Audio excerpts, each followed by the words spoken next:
Students, you know that here is Himalaya situated, and as we go down to the south of the Himalayas, we come to the northern plains of India. Many rivers like Ganga, Yamuna flow through these plains. This makes the land, here is land area, you know that. This makes the land very fertile and most suited for cultivation. And this region is very hot in summer and cold in winter. And we learn about the Thar Desert. What are Thar deserts? A large area of land covered with sand is called a desert. Now you know about desert.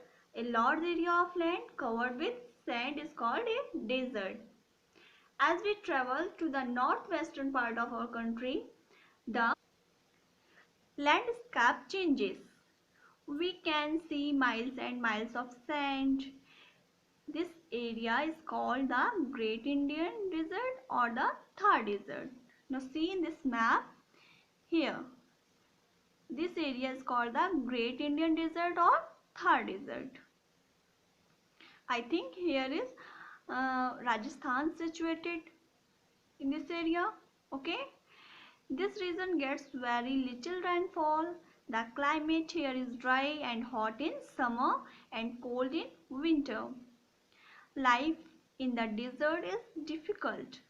The desert region is not thickly populated. That's the reason this region is not thickly populated. The camel is commonly used in the desert for transport. In this picture you can see, in this picture there are two camels, and also camels in the Thar Desert as Rajasthan. The camel is commonly used in the desert for transport.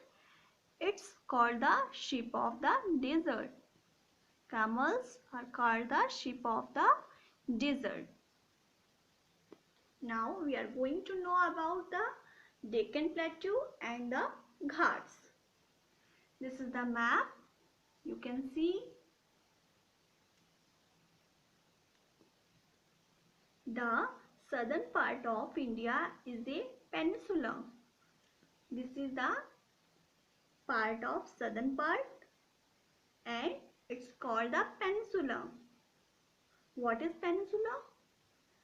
A peninsula is a piece of land jutting into the sea and surrounded by large water bodies.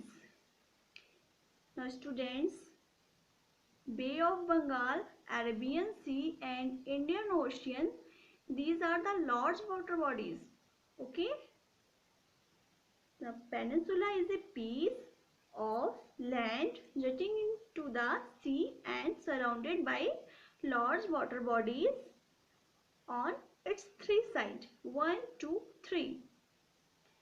The Indian peninsula has the Bay of Bengal of its east and the Arabian Sea of its west and the Indian Ocean of its south.